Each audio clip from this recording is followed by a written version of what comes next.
Students, आज आपको मैं एक्सप्लेन करूँगा ग्राफ्स और ग्राफ की कुछ थ्योरी। ग्राफ बहुत ही आसान होते हैं समझने के लिए। ग्राफ एक मैथमेटिकल कॉन्सेप्ट है जो कि हमारे फिज़िक्स में इंट्रोड्यूस होता है। तो ग्राफ को समझने के लिए मुझे बस थोड़ी सी मैथमेटिक्स आनी चाहिए, जो कि मैं 9th-10th में ही पढ़ लेता हूँ, लेकिन हम लोग रिलेट नहीं कर पाते हैं। तो ग्राफ आपको मैं एक्सप्लेन करूँगा, क्लास 9th के हिसाब से आपको मैं ग्राफ्स बताऊँगा। तो पहला जो ग्राफ पढ़ेंगे हम, that is displacement time graph. फिर दूसरा ग्राफ पढ़ेंगे velocity time, and third one is acceleration time graph. Okay, तो 3 तरह के ग्राफ हम पढ़ेंगे और तीनों का रिलेशन भी हम ध्यान से पढ़ेंगे। तो ग्राफ को समझने के लिए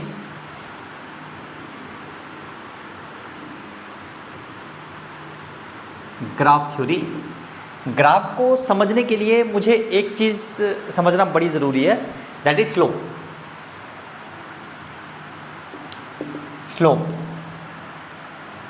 स्लोप का सिंपल मतलब है ढलान या इंक्लिनेशन। इंक्लिनेशन कितनी ढलान है। अगर मान लो एक लाइन ए है और एक लाइन बी ए है, ठीक। अगर मैं बोलूँगा किसका स्लोप ज़्यादा है, किसकी इंक्लिनेशन ज़्यादा है, ढलान किसकी ज़्यादा है, तो यहाँ पे बॉल रख दो, यहाँ पे बॉल रख दो, तो पता चल जाएगा कौन सी बॉल फास्ट जाएगी, बी वाली।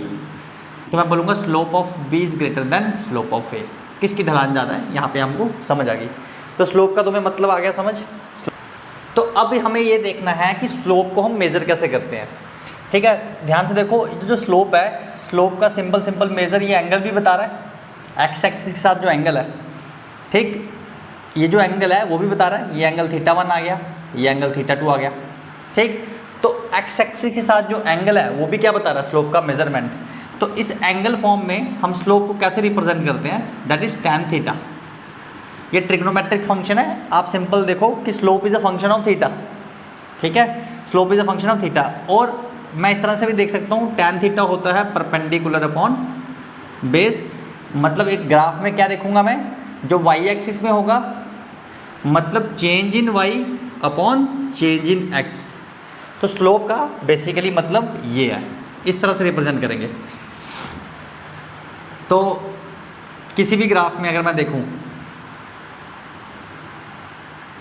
और चेंज इन वाई क्या है, ये चेंज इन एक्स क्या है, ये एक्स का कितना चेंज हुआ, ये वाई का कितना, ये चीज़। तो स्लोप को सिंपल किस तरह से लिख सकता हूँ मैं, change in y upon change in x, ठीक। और इसका दूसरा फॉर्मूला जो रहेगा दैट इज tan θ। tan θ से भी रिप्रेजेंट करेंगे, पर अभी 9th की क्लास में आपको tan θ के फॉर्म में रिप्रेजेंट करने की ज़रूरत नहीं है। आपने सिर्फ देखना change in y upon change in x. तो इस तरह से हम स्लोप को रिप्रेजेंट करते हैं, ठीक। नेक्स्ट अगर मैं देखूँ, आपको ग्राफ में जो लाइन्स देखने को मिलेंगी, ग्राफ में जो लाइन्स देखने को मिलेगी, या तो इस तरह की लाइन्स होंगी, ठीक, या तो इस तरह की लाइन्स हैं, ठीक है। पैरेलल लाइन्स बनाई है मैंने। अब ध्यान से देखिए, यहाँ पे थीटा लेस देन 90 डिग्री है, तो इस तरह की लाइन्स होंगी। तो ऐसे में मैं बोलूँगा स्लोप इज पॉजिटिव। स्लोप को क्या बोलना है, पॉजिटिव, ठीक है। यहाँ पे देखिए थीटा ग्रेटर देन 90, ऐसे में मैं क्या बोलूँगा, स्लोप इज नेगेटिव। स्लोप हमारा नेगेटिव है। अच्छा, इस केस में क्या आ जाएगा, if the line is parallel to x axis, theta 0, तो मतलब ढलान कितनी है, 0, तो स्लोप भी क्या आ जाएगा, 0। तो अगर line parallel to x axis है, कोई भी लाइन, तो उसका स्लोप 0, ये पॉजिटिव और ये नेगेटिव, ठीक है। इतनी बात समझ आ गई, नोट कर लो इसको। अब हम एक ग्राफ देखेंगे। पहले मैं देखूंगा डिस्प्लेसमेंट टाइम ग्राफ। डिस्प्लेसमेंट को एक्स से डिनोट कर दिया और इसको टी से, डिस्प्लेसमेंट टाइम ग्राफ।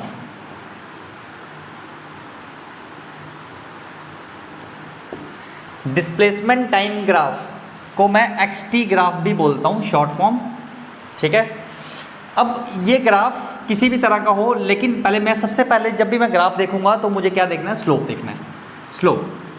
तो slope is change in y, change in y axis में क्या है, x, upon change in x axis. तो स्लोप का मतलब तो यही था, change in y upon change in x. तो ध्यान से देखो स्लोप कुछ बन रहा है यहाँ पे, जो स्लोप का मतलब ये डिस्प्लेसमेंट और ये टाइम, डिस्प्लेसमेंट अपॉन टाइम क्या बन गया, velocity. Displacement upon time, it means इस ग्राफ में स्लोप क्या रिप्रेजेंट कर रहा है, वेलोसिटी। ठीक है, इसी तरह से अगर ये डिस्टेंस टाइम ग्राफ होता तो यहाँ पे क्या बन जाता, अगर डिस्टेंस टाइम ग्राफ है तो स्लोप क्या रिप्रेजेंट करेगा, वेलोसिटी का क्या बन जाएगा, स्पीड।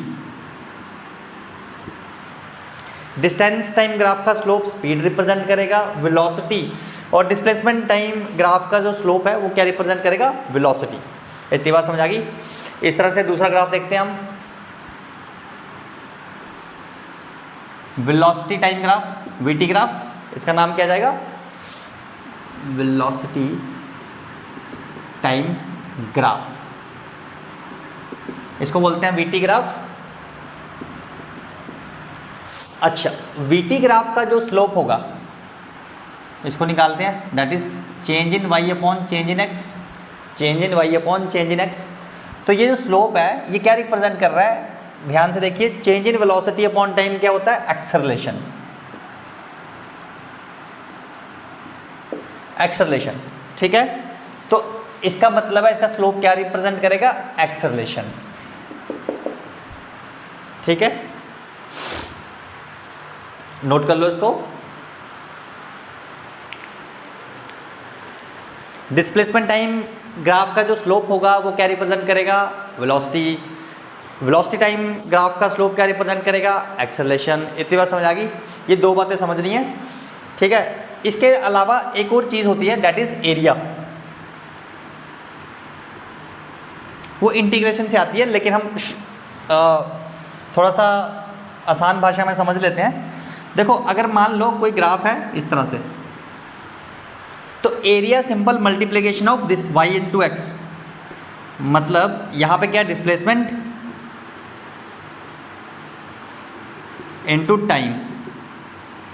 तो देखो xt ग्राफ का जो एरिया है वो क्या रिप्रेजेंट कर रहा है, डिस्प्लेसमेंट इनटू टाइम। कोई फिजिकल क्वांटिटी बनती नहीं है, डिस्प्लेसमेंट इनटू टाइम कोई भी फिजिकल क्वांटिटी नहीं है। इट मीन्स एरिया इसका कुछ भी रिप्रेजेंट नहीं कर रहा। यहाँ पे मैं एरिया कैलकुलेट करूँगा, एरिया कैसे आता है, y इंटू एक्स को मल्टीप्लाई कर दो। मतलब यहाँ पे क्या था, वेलोसिटी इनटू टाइम। तो देखो ये कोई फिजिकल क्वांटिटी बन रही है, वेलोसिटी इनटू टाइम क्या होता है, डिस्प्लेसमेंट। इट मीन्स ग्राफ का जो एरिया रिप्रेजेंट करेगा वो क्या बताएगा, डिस्प्लेसमेंट। ठीक है, तो it means velocity time graph का जो एरिया होगा वो क्या बताएगा, डिस्प्लेसमेंट। और स्पीड टाइम का एरिया क्या बताएगा, डिस्टेंस। ठीक है, एक्सटी ग्राफ में एरिया कुछ भी रिप्रेजेंट नहीं कर रहा, वीटी ग्राफ में एरिया डिस्प्लेसमेंट रिप्रेजेंट कर रहा है। तो ये दूसरा एक छोटा सा कॉन्सेप्ट है, ये भी हमें पता होना चाहिए। आगे बढ़ते हैं, इसके बाद नोट कर लो आप। तो स्लोप के बारे में मेरे को हल्का हल्का आइडिया हो गया है, इतना ही आइडिया चाहिए। चलो मैं आपसे पूछता हूँ, फटाफट बताओ मेरे को। चलो, स्लोप पॉजिटिव और स्ट्रेट लाइन है तो स्लोप क्या हो गया, कांस्टेंट। हमेशा स्ट्रेट लाइन जब भी बनेगी तो स्लोप क्या हो जाएगा, कांस्टेंट। कैसे, इस पॉइंट पे देखूं तो एंगल क्या, थीटा। इस पॉइंट पे देखूं तो एक्स एक्सिस के साथ एंगल क्या, थीटा। यहाँ पे देखूं थीटा। तो स्लोप चेंज नहीं हो रहा, किसी भी पॉइंट पे देखो थीटा ही एंगल है, एक ही इंक्लिनेशन इसकी। तो मैं एक लाइन बोल सकता हूँ, slope of straight line is always constant. दूसरी चीज़ बोलता हूँ, ध्यान से देखिए, स्लोप ज़ीरो। सिंपल, इसमें पॉजिटिव नेगेटिव करने की ज़रूरत ही नहीं है। Slope simple parallel to x axis है, जब भी line parallel to x axis होगा तो स्लोप होगा ज़ीरो। अच्छा,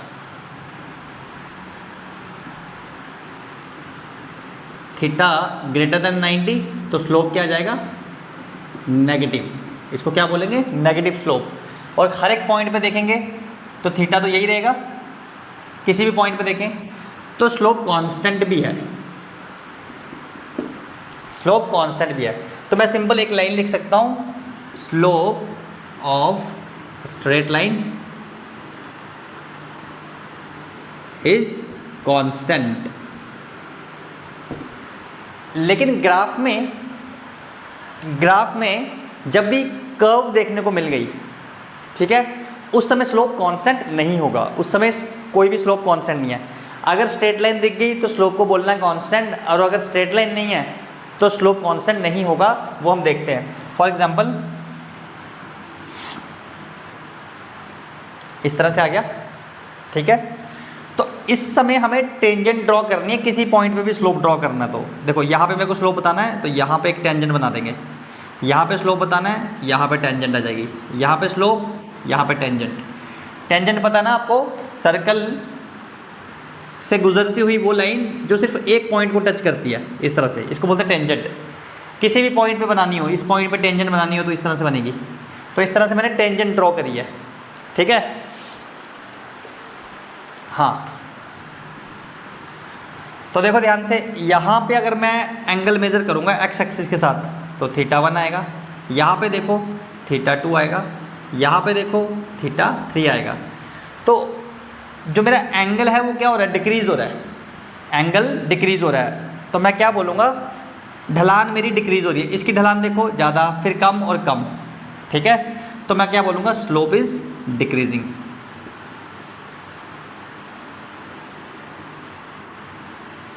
स्लोप इज डिक्रीजिंग। और थीटा जो है हमेशा लेस देन 90 भी है, थीटा लेस देन 90 भी है, तो मैं क्या बोलूँगा, स्लोप पॉजिटिव भी है। स्लोप पॉजिटिव है और डिक्रीजिंग है। इतनी बात समझ आ गई। तो कर्व लाइन का जो स्लोप होगा ना, वो इंक्रीजिंग या डिक्रीजिंग होगा, वेरिंग स्लोप होगा, ठीक। अगर मैं एक और बनाऊँ तो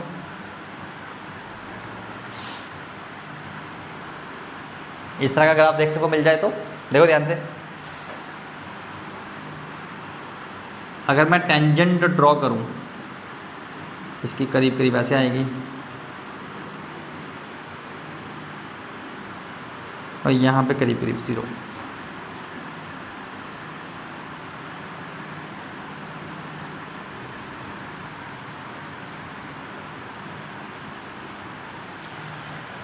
थीटा इंक्रीज कर रहा है, थीटा यहाँ पे इंक्रीज कर रहा है, इंक्लिनेशन इंक्रीज हो रही है, तो मैं क्या बोलूँगा, slope is increasing.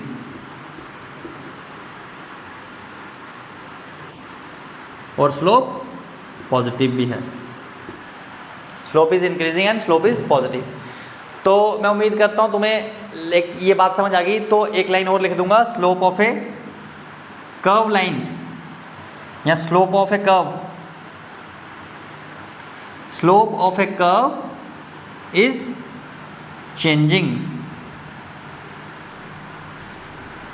Slope of a curve is changing. Slope curve, कभी भी कर्व आएगी ग्राफ में तो स्लोप क्या करता है, चेंज होगा। स्लोप ये आ गया, ये आ गया आपका डिक्रीजिंग स्लोप और ये आ गया इंक्रीजिंग स्लोप। अब इसका जो शॉर्टकट है, देखो इसका शॉर्टकट देखेंगे, ध्यान से देखना, फटाफट देखने की ज़रूरत है। अब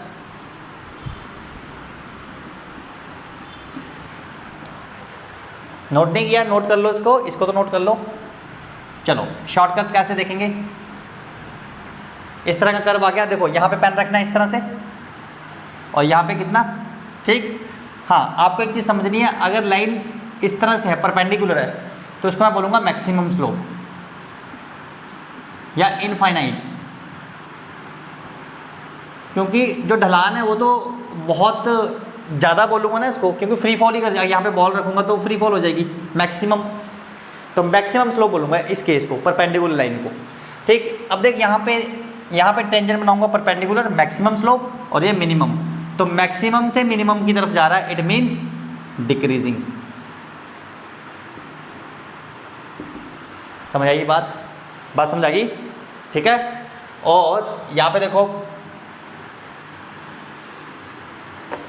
parallel to x axis perpendicular, तो मिनिमम से मैक्सिमम जा रहा है, तो मैं क्या बोलूँगा, इंक्रीजिंग स्लोप,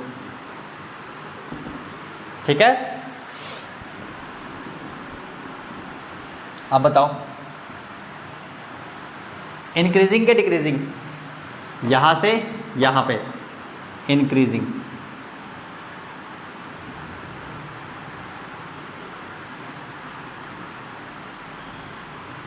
परपेंडिकुलर से 0, डिक्रीजिंग। मैं उम्मीद करता हूँ तुम्हें बात समझ आ गई। ठीक है, डिक्रीजिंग स्लोप कैसे देखना है आपने। ठीक है, इंक्रीजिंग स्लोप, डिक्रीजिंग स्लोप बना लो इसको।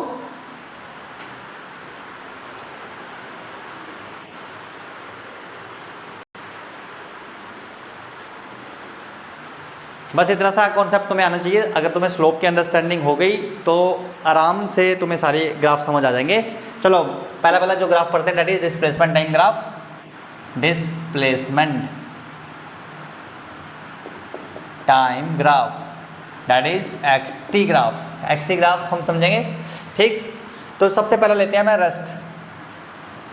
रेस्ट में कैसा बनेगा ग्राफ, देखो ध्यान से।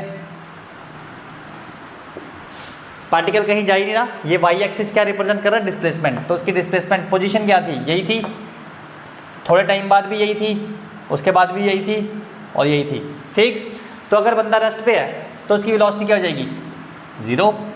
वेलोसिटी तो 0 ही रहेगी। तो अब मुझे एक बार बताओ, इस ग्राफ का स्लोप क्या रिप्रेजेंट करता है, वेलोसिटी। और ध्यान से देख, line parallel to x axis है, स्लोप क्या हो जाएगा, 0। मैथमेटिकल कॉन्सेप्ट से भी समझ आ गया तुम्हें।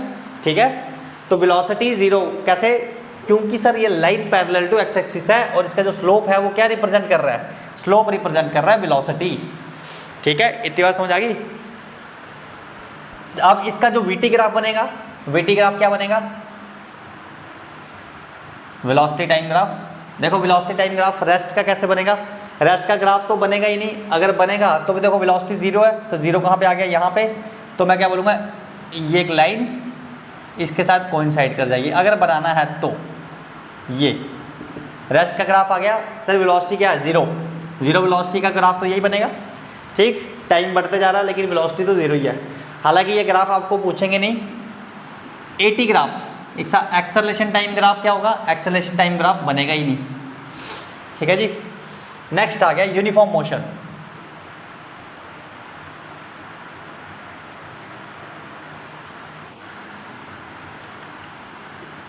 यूनिफॉर्म मोशन में देखो एक्सटी ग्राफ, सिंपल इस तरह से डिस्प्लेसमेंट चेंज होती रहती है विद रिस्पेक्ट टू टाइम। ठीक है, इसका हम पढ़ते भी हैं कि equal displacement in equal interval of time, that is called uniform motion. ठीक, अब ध्यान से देख, यहाँ पे इसका मैं स्लोप बताऊंगा। स्लोप क्या बताता है इसका, वेलोसिटी। अब इस ग्राफ को देख के मैं वेलोसिटी भी बता सकता हूँ। देख वेलोसिटी कैसे बताऊंगा, इसका स्लोप देखो, थीटा लेस देन 90 मतलब पॉजिटिव। स्लोप कांस्टेंट है मतलब वेलोसिटी क्या है, कांस्टेंट और पॉजिटिव। वेलोसिटी कांस्टेंट भी है और पॉजिटिव भी है। इस ग्राफ को देख के मेरे को ये समझ आ रहा है, वेलोसिटी कांस्टेंट है। वेलोसिटी कांस्टेंट है तो वीटी ग्राफ कैसा बनेगा, वीटी ग्राफ कैसा बनेगा सर, वीटी ग्राफ बनेगा ऐसा, क्योंकि वेलोसिटी कांस्टेंट है, एक ही वेलोसिटी रहेगी, टाइम बढ़ता जा रहा है, वेलोसिटी हमारी कांस्टेंट ही रहेगी। ठीक है, और अब वीटी ग्राफ का स्लोप देखो, वीटी ग्राफ का स्लोप क्या बताता है, d v by d t, that is acceleration. इसका स्लोप बताएगा एक्सेलरेशन क्या होगा, that is parallel to x axis. Line क्या है, पैरेलल टू एक्स एक्सिस, तो क्या हो जाएगा इसका स्लोप 0। तो हमारी एटी ग्राफ क्या बनेगा, 0, मतलब बनेगा ही नहीं, या तो इस तरह से बनेगा। ठीक है, एक्सेलरेशन 0। ठीक है जी, समझ आ गया। डिस्प्लेसमेंट टाइम ग्राफ का जो स्लोप होगा वो क्या बताएगा, वेलोसिटी। मेरे को इस ग्राफ से समझ आ गया, स्लोप क्या पॉजिटिव है और कांस्टेंट है। इट मींस वेलोसिटी क्या है, कांस्टेंट। वेलोसिटी कांस्टेंट होगी तो यहाँ पे मैं क्या बना दूंगा, वेलोसिटी कांस्टेंट का ग्राफ वीटी ग्राफ बन गया। वीटी ग्राफ का स्लोप क्या रिप्रेजेंट करता है, एक्सेलरेशन। एटी ग्राफ बनाओ सर, वेलोसिटी कांस्टेंट है तो एक्सेलरेशन 0। ऐसे भी मुझे पता है सर, अगर वेलोसिटी कांस्टेंट होती है तो एक्सेलरेशन 0 होता है। इस ग्राफ से भी मुझे सारी बात समझ आ गई। तो एटी ग्राफ तो उसका बनेगा नहीं, अगर बनाना है कोई पूछ भी ले तो that is a line that is coinciding with the x axis, जिस तरह से ये बना। ठीक है, ये रेस्ट का ग्राफ नहीं है, ये वीटी ग्राफ है, ये एक्सटी ग्राफ है। बच्चे कंफ्यूज होते हैं sir, line parallel to x axis देखते हैं और बोल देते हैं ये रेस्ट का ग्राफ है। नहीं, पहले आप देखो ये एक्सटी है कि वीटी। अगर ये एक्सटी है, अगर ये एक्सटी डिस्प्लेसमेंट टाइम ग्राफ है तो रेस्ट है, और अगर ये वीटी है तो ये यूनिफॉर्म मोशन है सर, कांस्टेंट वेलोसिटी। ठीक है, velocity equal to constant. Note कर लो इसको नोट कर लेंगे।